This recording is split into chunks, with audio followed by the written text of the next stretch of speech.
In this chapter, we discuss the process of persuasion through argumentation. Persuasive argumentation is a form of communication using arguments as a means of persuading or convincing others. For example, you will find persuasive argumentations in advertisements when good reasons to use a certain detergent are summed up, or in health campaigns when reasons to stop smoking are listed. The key question in this chapter is, when are arguments experienced as persuasive? The answers to this question depend not only on the content of the argument, but also on the source of the message as well as the receiver of the message.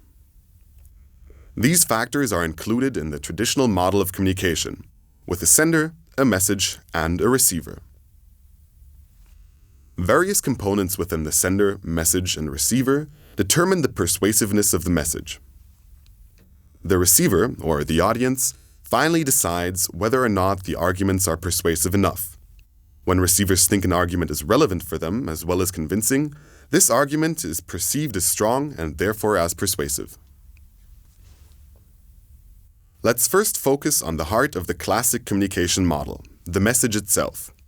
It is important to pay attention to the quality of arguments in this message. In this chapter, the differences between deductive and inductive arguments are discussed, the differences between strong and weak arguments, and between valid and invalid arguments. The persuasiveness of an argument also depends on the positioning of an argument. Is it mentioned first or last? Also, repetition plays a role. Knowledge about an advertised product or health issue increases if you have seen a message more often, but attitude towards the product might decrease if an advertisement is repeated too often. Finally, to draw attention to a message, stimulate active processing, and increase persuasiveness of a message, a sender may use figures of speech. Examples of figures of speech in marketing are rhetorical questions, suggestive questions, the paradox, euphemisms, and metaphors. Let's now focus on the sender, or the source of the message. Not only the message, but also the source itself could affect the persuasive power of an argumentation. One of the most important of these characteristics is credibility. Credibility is the product of three factors in this source: expertise, sympathy, and reliability. A sender who is perceived as an expert is seen as someone with lots of knowledge and experience in a certain field. But credibility also depends on reliability.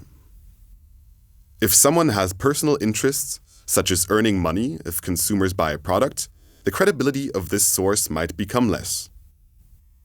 Finally, if you like a source or think he or she is sympathetic, you also tend to perceive this person as more credible.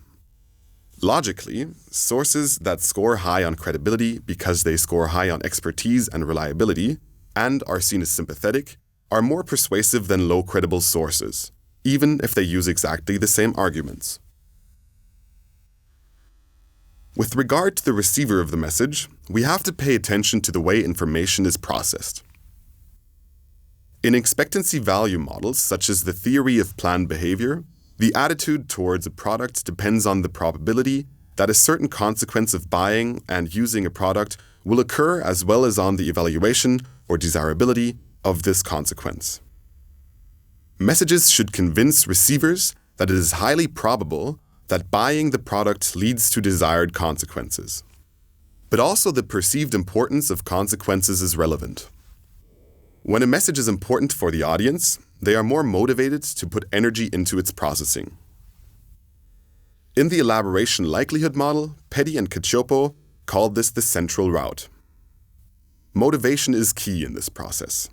Because detailed consideration of arguments takes time and energy, we are inclined to use the central route only when we are motivated to form a correct and accurate judgment about a product or a brand, for example, because we need to make a purchase decision that is important to us. Thus, advertisers should make sure that the presented arguments are important and relevant not only for themselves, but especially for their target group. If you do not appeal to what your target group finds relevant, they are less likely to pay attention to your arguments. To sum up, we should take into account factors with regards to the sender, the message itself, and the receiver of a message. Arguments have persuasive power when they are strong, when the sender is credible, and when they are relevant for the receiver.